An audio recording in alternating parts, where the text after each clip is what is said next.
घने जंगल की गहराई में महाराज अपनी महारानी और छोटे राजकुमार के साथ शिकार के लिए निकले थे।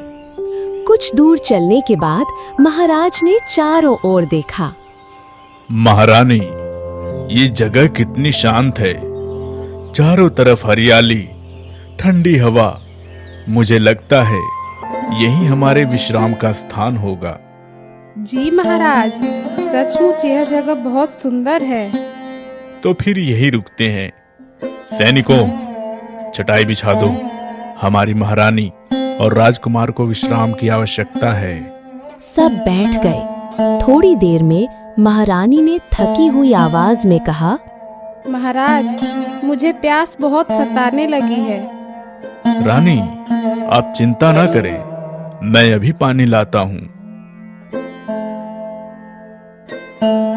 महाराज जंगल की गहराई में चले गए। समय बीतता गया।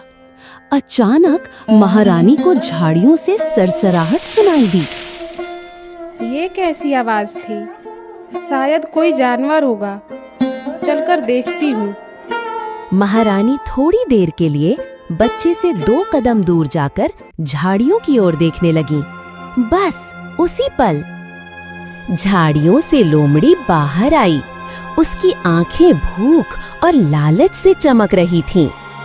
अरे वाह, आज तो मेरी किस्मत चमक गई। इंसानी बच्चा, इतने दिनों के बाद इतना बढ़िया शिकार मिला है। अरे कितना प्यारा शिशु है। आज तो मजा आ जाएगा। बड़े दिनों के बाद इंसानी मांस खाने को मिलेगा। लोमड़ी राजकुमार को गोद में उठाकर तेजी से भागी। महारानी जब लौट कर आई तो उनका बच्चा वहां नहीं था। मेरा बच्चा कहाँ गया? अभी तो यहीं था। हे भगवान, ये क्या हो गया? राजकुमार, बेटा, कहाँ हो? उनकी चीख जंगल में गूंज उठी। तभी महाराज लौटे। रानी, ये कैसी आवाजें लगा रही हो? और हमारे राजकुमार, वो कहाँ हैं?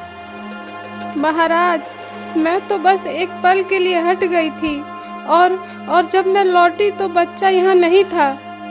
हे ईश्वर, हमारा राजकुमार कौन उठा ले गया उसे? जंगल इतना निर्दयी कैसे हो गया? महाराज, मेरी गोद सूनी हो गई। हमारा लाल कहाँ है? नहीं रानी, हिम्मत रखो। मैं हूं ना। चाहे इस जंगल का कोना कोना खंगालना पड़े, चाहे अपनी जान ही क्यों न देनी पड़े, मैं हमारे राजकुमार को ढूंढ निकालूंगा। जंगल की शांति अब मातम में बदल गई थी। महाराज और महारानी अपने राजकुमार को पुकारते हुए आंसुओं के बीच उसे ढूंढने निकल पड़े।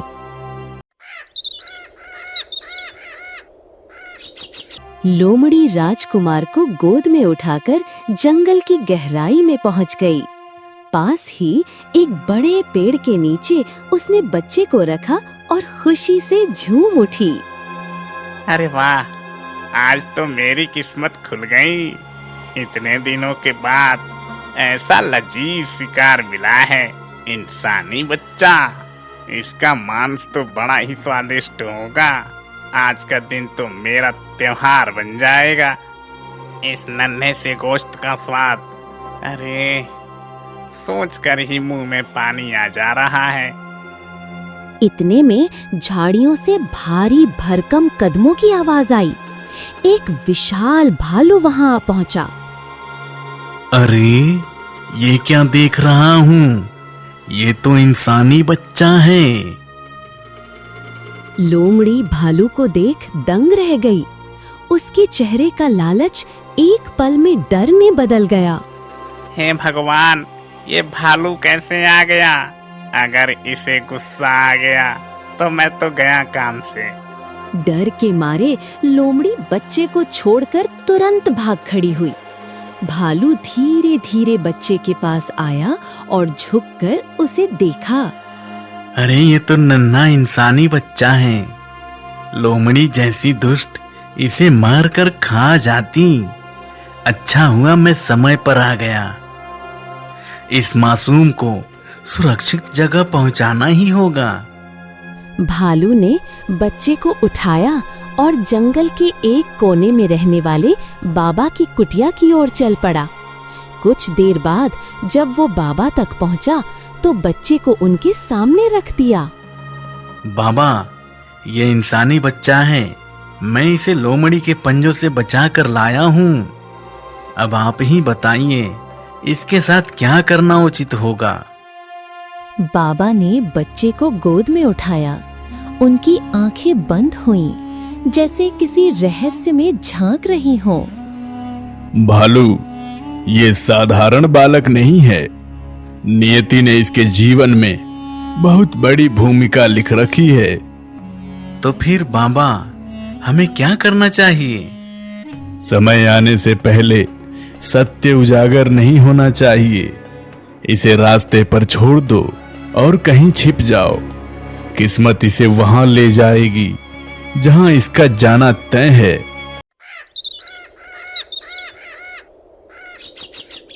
बाबा ने बच्चे को जंगल के रास्ते पर रख दिया, फिर खुद भी छुप गए और भालू भी पेड़ की ओट में चला गया।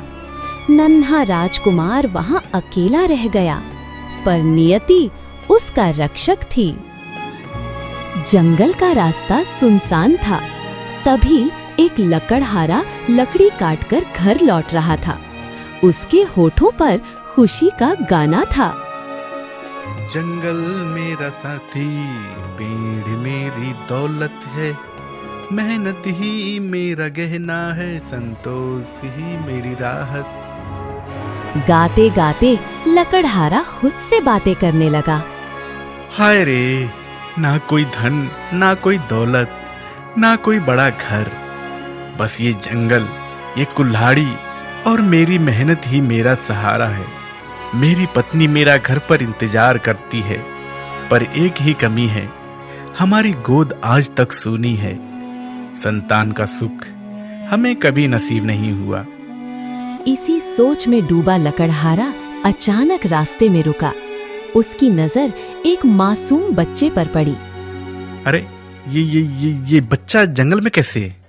इतना नन्हा, अकेला पड़ा है। वो धीरे से बच्चे को उठाता है और उसके चेहरे को निहारता है। कितने निर्दयी माँ बाप होंगे जो इस मासूम को यहाँ छोड़कर चले गए। शाम का समय है, रात को तो जंगली जानवर निकलते हैं। अगर मैं ना आता तो ये बच्चा तो मर ही जाता। लकड़हारा बच्चे को सीने से लगाकर सोच में पड़ गया। हे भगवान, शायद ये बच्चा मेरे ही भाग्य में लिखा था। अगर इसके असली माँ बाप मिल जाएं तो बहुत अच्छा होगा, पर अगर न मिले तो ये मेरी संतान होगी। हाँ, मेरी तो कोई संतान नहीं है। पत्नी को भी हमेशा यही दुख रहता है कि हमारी गोद खाली है। अब मैं इसे घर ले जाऊंगा। मेरी पत्नी देखेगी तो उसकी आंखों में रोशनी लौट आएगी। लकड़हारा बच्चे को सीने से लगाकर घर की ओर चल पड़ा। उसके मन में अब थकान नहीं थी, बल्कि खुशी और उम्मीद थी, जैसे उसे जीवन का सबसे बड़ा खजाना मिल गया हो। उधर महाराज अपने सैनिकों के साथ जंगल में राजकुमार को ढूंढ रहे थे। हर झाड़ी, हर पेड़ के पीछे तलाश की, पर कोई निशान नहीं मिला। कहीं देखा तुम लोगों ने? कोई सुराग, कोई पदचिन्ह, कुछ तो होना चाहिए। आखिर मेरा बेटा गया कहाँ? महाराज, हमने पूरा जंगल छान मारा, पर कोई नाम निशान नहीं मिला। महाराज का चेहरा गुस्से और दुख से लाल हो उठा। उन्होंने महारानी की ओर देखा। रानी, मैंने आपसे कहा था ना, यहीं बैठकर मेरा इंतजार कीजिए। फिर आप क्यों हट गईं? क्यों अकेला छोड़ा हमारे राजकुमार को? महाराज, मुझसे भूल हो गई। मैंने बस आवाज सुनी थी, सोचा कोई जानवर होगा। मैं थोड़ी ही देर के लिए हट गई थी, मुझे क्या पता था। महाराज की आंखें भर आईं। वे जमीन पर बैठ गए और सिर पकड़ लिया। नहीं रानी, नहीं, गलती आपकी नहीं, सब मेरी ही है। अगर मैं पानी लेने में इतना देरी न करता, अगर मैं समय पर लौट आता, तो ये अनर्थ ना होता। हे भगवान, एक पिता होकर भी मैं अपने बेटे की रक्षा न कर सका। महारानी उनके पास बैठ गई।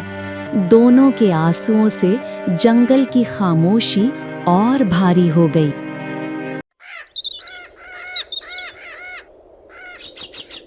किशन मासूम शिशु को अपनी बाहों में लिए घर पहुंचा।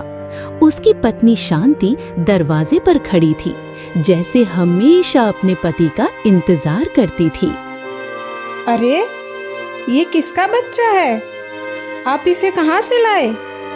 अरे सुनो, ये कोई साधारण बच्चा नहीं है। ये तो भगवान का दिया हुआ उपहार है। जंगल के रास्ते में अकेला पड़ा मिला। सोचो, अगर मैं न जाता तो इसे जंगली जानवर खा जाते। शांति ने बच्चे को गोद में लिया। उसकी आंखों से आंसू बह निकले। हे भगवान, कितना प्यारा है, कितना मासूम है। पर किस माँ बाप का होगा ये? कहीं वो इसे ढूंढते हुए हमारे घर न पहुंच जाए। हाँ, यही डर मेरे मन में भी है। अगर कोई आकर कहे कि ये उनका बेटा है तो हमें लौटाना ही पड़ेगा। लेकिन अगर कोई ना आया तो मान लेंगे कि ये बच्चा हमारे ही भाग्य में लिखा था। शांति ने बच्चे को सीने से लगाया और आंखें बंद कर लीं। नहीं, मैं इसे किसी को नहीं दूंगी। अब ये हमारा बेटा है। हम किसी को नहीं बताएंगे कि ये कहाँ से आया है। इसे अपना खून मानकर पालेंगे। सच कह रही हो तुम? अब ये हमारी संतान है। भगवान ने हमारी सूनी गोद भर दी। शांति ने बच्चे को थपथपाया और उसका नाम रखा। अब से इसका नाम होगा आदित्य, सूरज की तरह चमकने वाला। आदित्य? वाह, कितना सुंदर नाम है। अब ये हमारा लाल है, हमारा बेटा आदित्य। उस दिन से किशन और शांति ने उस मासूम को अपना बना लिया। उनका सूना आंगन हंसी से भर गया। आदित्य अब उनकी दुनिया का सबसे बड़ा खजाना बन चुका था।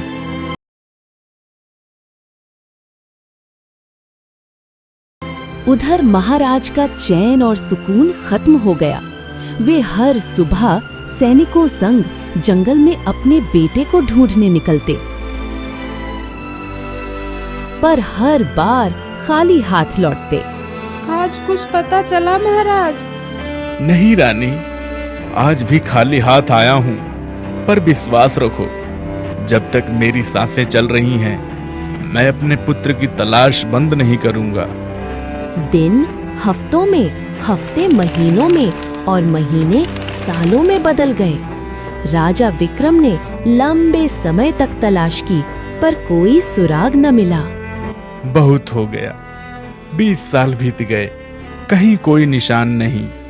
शायद नियति ने हमारे राजकुमार को हमसे छीन लिया। राजा ने खोज बंद कर दी, पर कभी-कभी अकेले ही उसी जगह जाते जहां उनका बेटा खोया था और चुपचाप यादों में डूब जाते।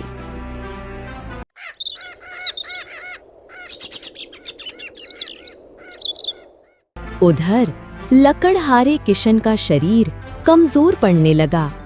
पिताजी, आपकी तबीयत दिन ब दिन बिगड़ती जा रही है।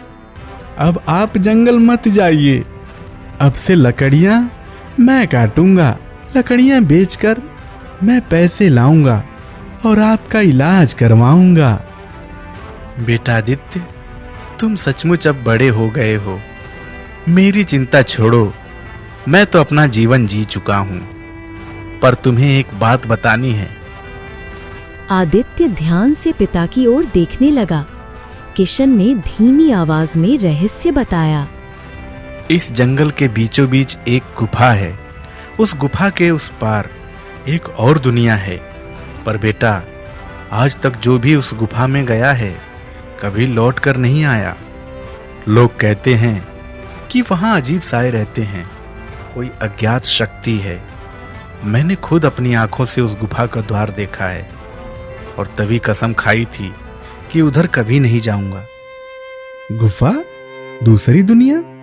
आप सच कह रहे हैं? हाँ बेटा, ये जंगल सिर्फ लकड़ी काटने की जगह नहीं है, इसमें कई राज छिपे हैं।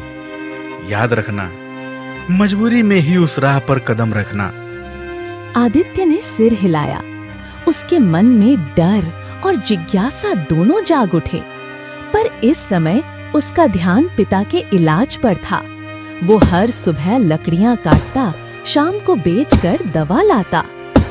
माँ, पिताजी की तबीयत ठीक हो जाएगी। मैं मेहनत करूंगा, चाहे कितनी भी कठिनाई क्यों ना आए। बेटा, भगवान तुम्हें ताकत दे, तुम ही तो हमारे सहारे हो।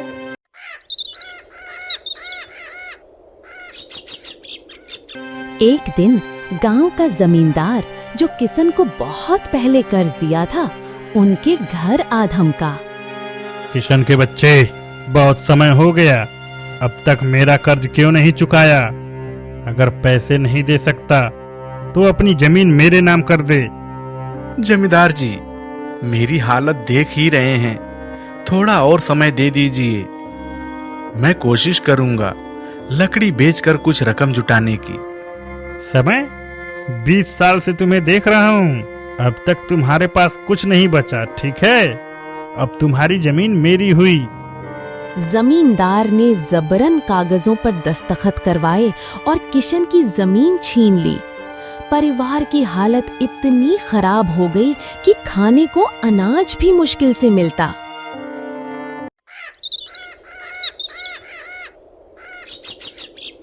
एक दिन आदित्य जंगल में लकड़ियां काट रहा था। अचानक उसके कानों में रोने की आवाज पड़ी। ये कैसी आवाज है? कोई मदद के लिए पुकार रहा है। वो आगे बढ़ा तो एक सुनहरा हिरन उसके सामने खड़ा था। हिरन की आंखों में आंसू थे और उसकी देह धूप में चमक रही थी। बेटा, मेरी मदद करो, मेरा नन्हा बच्चा एक गहरे गड्ढे में गिर गया है। अगर तुमने उसे बचा लिया तो मैं जिंदगी भर तुम्हारा आभारी रहूंगी। इतना सुनहरा हिरन? मैंने तो कभी ऐसा नहीं देखा। लेकिन हाँ, अगर आपका बच्चा मुश्किल में है तो मैं मदद करूंगा। बताइए, कहाँ है आपका बच्चा? वो उस जंगल की उस गुफा में है और गुफा के उस पार की दुनिया में फंस गया है। आदित्य का चेहरा गंभीर हो गया। उसे पिता की बात याद आई। उस गुफा में जो गया कभी लौटकर नहीं आया। पिताजी ने साफ मना किया है उस गुफा में जाने से। वह जगह तो बहुत खतरनाक है। क्या होगा अगर मैं कभी लौट न सका? उसका मन डर और करुणा के बीच जूझ रहा था। बेटा, मैं जानती हूँ वहाँ खतरा है, लेकिन सोचो, अगर तुम्हारा अपना बच्चा वहाँ फंस जाता तो क्या तुम यूं ही उसे छोड़ देते? कृपया करके मेरी मदद करो। आदित्य का दिल पसीज गया। ठीक है, मैं आपके बच्चे को बचाऊंगा, चाहे इसके लिए मुझे उस गुफा में ही क्यों न जाना पड़े। आदित्य गुफा की ओर बढ़ा। रास्ता अंधेरा और पथरीला था। गुफा का मुहाना सामने था, जहां से ठंडी हवा और रहस्यमयी सायों की आवाज आ रही थी। ये जगह सचमुच डरावनी है। क्या पता अंदर क्या इंतजार कर रहा है, पर मैं पीछे नहीं हट सकता। वो गुफा में घुस गया। अंदर अंधेरा था, पर दीवारों पर चमकते हुए पत्थर रोशनी बिखेर रहे थे। कुछ कदम आगे बढ़ने पर उसने एक छोटे हिरण को एक गड्ढे में फंसा देखा। अरे, ये तो वही बच्चा है। उसने रस्सी निकाली और हिरण के बच्चे को बाहर निकाला। बच्चा खुशी से उछलने लगा। तभी सुनहरा हिरण वहां पहुंचा। आदित्य, तुमने मेरा बच्चा बचा लिया। तुमने मेरे विश्वास को सच कर दिखाया। अचानक आदित्य की नजर जमीन पर पड़ी। वहां ढेर सारी चमकती हुई सोने की मोहरें थीं। ये सोना कहाँ से आया? क्या ये तुम्हारा है? हाँ, ये सोना मेरा है। अगर चाहो तो इन्हें उठा लो, मोहरें लेकर अपने घर लौट जाओ। तुम्हारे माता पिता की सारी परेशानियां खत्म हो जाएंगी। लेकिन अगर तुमने इन्हें ले लिया तो मैं और मेरा बच्चा हमेशा के लिए यहीं फंस जाएंगे। फिर भी कोई बात नहीं, अगर तुम चाहो तो अपने लाभ के लिए इसे ले जा सकते हो। आदित्य कुछ पल चुप रहा। उसके मन में माता पिता की तकलीफ और जमींदार का कर्ज घूमने लगा। इन मोहरों से तो मेरी सारी मुसीबत खत्म हो जाएगी, पर मैंने वादा किया था अगर मैं लालच में पड़ गया तो क्या मैं अपने आप से नजरें मिला पाऊंगा? नहीं, मैं लालच में नहीं पड़ सकता। जब मैं तुम्हारे बच्चे को यहाँ बचाने के लिए आया था तो उसे बचाना ही मेरा कर्तव्य था। सोना बाद में भी मिल सकता है, लेकिन किसी की जान नहीं। इतना सुनते ही सुनहरा हिरण चमक उठा। एक तेज रोशनी फैली और हिरण का रूप बदल गया। अब वहाँ एक सुंदर युवती खड़ी थी जिसके चेहरे पर दिव्य मुस्कान थी। आदित्य, तुमने मेरी परीक्षा पास कर ली है। तुमने सिद्ध कर दिया कि तुम्हारा हृदय सोने से भी अधिक कीमती है। इसलिए अब ये सारे सोने की मोहरें तुम्हारे अधिकार की हैं। इन्हें लो और अपने घर लौट जाओ। आदित्य ने आदर से झुककर धन्यवाद किया। उसने मोहरें उठाई और जंगल से निकलकर अपने गांव लौट आया।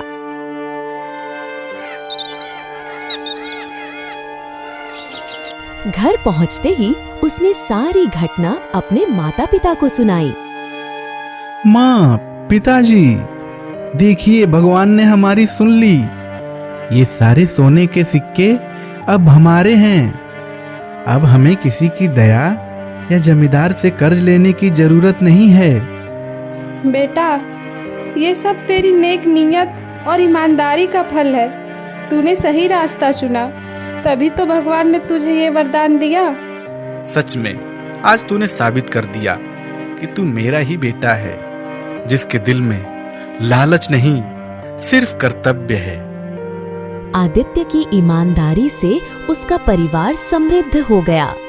लक्कड़हारे का छोटा सा घर अब चमकने लगा। ये खबर गांव और कस्बे में फैल गई और जमींदार तक भी पहुंची।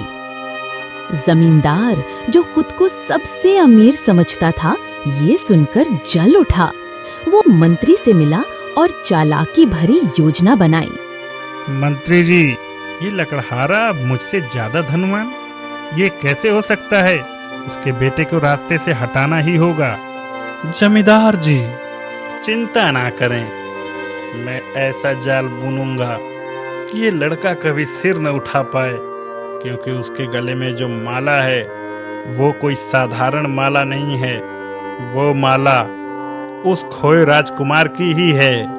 हो ना हो, इसका जरूर संबंध इसी राजमहल से है। अगर महाराज को पता चला कि ये उन्हीं का बेटा है तो मेरा बेटा राजा कभी नहीं बन पाएगा। मुझे इसे अपने रास्ते से हटाना ही होगा। रात के अंधेरे में मंत्री ने अपने आदमियों से राजमहल के खजाने से चुराई गई सोने की पोटली आदित्य के घर में रखवा दी। अब देखो ये लड़का और उसका परिवार कैसे बचता है। कल भरे दरबार में उसको सजा मिलेगी।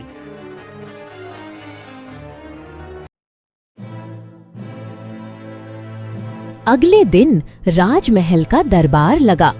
महाराज विक्रम अपने आसन पर बैठे थे। तभी जमींदार तेज कदमों से आया और झूठा आरोप लगाया। महाराज, मैंने अपनी आंखों से देखा है, ये लकड़हारे का बेटा चोरी कर रहा था। राजमहल से सोने की पोटली उठाकर अपने घर ले गया। महाराज ने भौहें चढ़ाईं और सैनिकों को आदेश दिया। सैनिकों, उस युवक को दरबार में लाओ और उसके घर की तलाशी लो।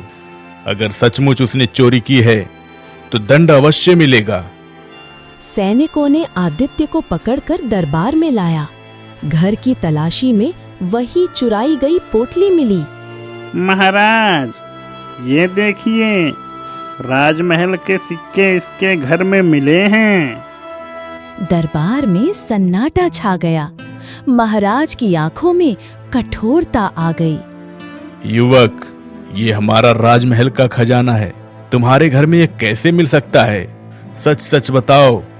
महाराज, मैंने कोई चोरी नहीं की है, मैं निर्दोष हूँ। ये मोहरें कैसे मिली मुझे नहीं पता, किसी ने जरूर साजिश रची है।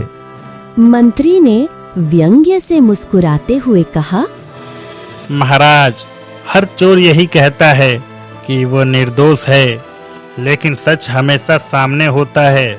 और सच ये है कि आपके खजाने की पोटली इसके घर में मिली है।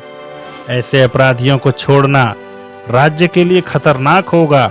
मेरे मत से इसे फांसी की सजा दी जाए।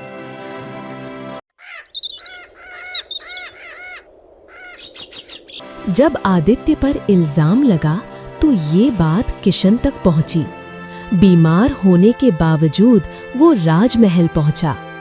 महाराज, मेरे बेटे ने चोरी नहीं की है।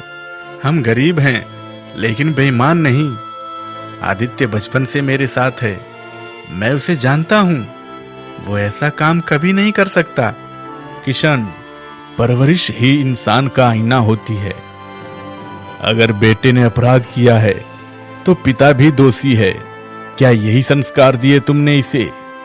महाराज, मैं क्या संस्कार देता? सच तो ये है कि ये मेरा अपना बेटा भी नहीं है।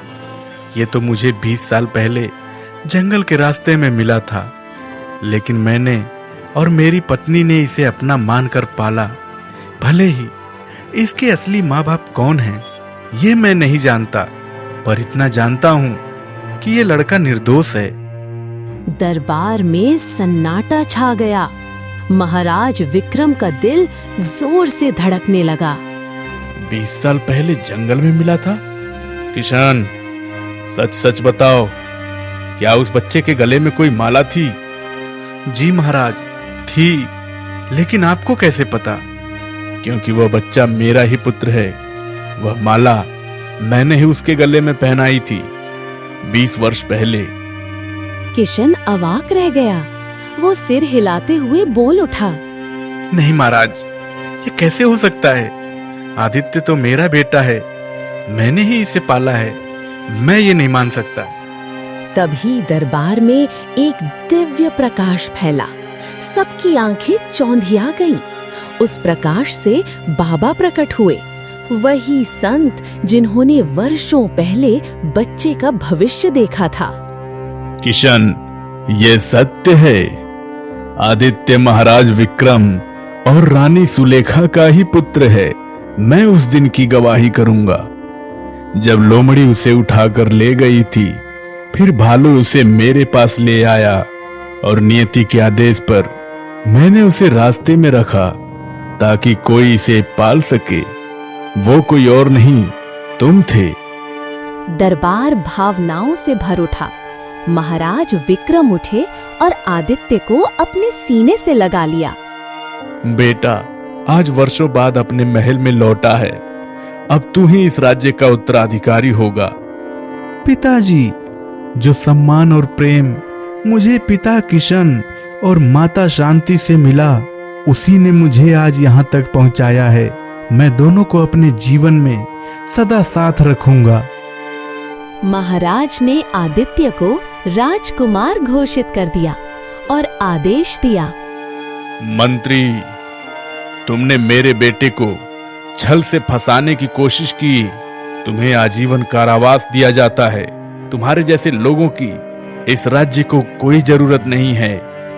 और इस तरह वर्षों पुराना रहस्य खुला।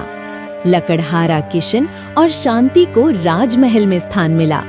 आदित्य अब सिर्फ उनका बेटा नहीं, बल्कि पूरे राज्य का भविष्य बन गया।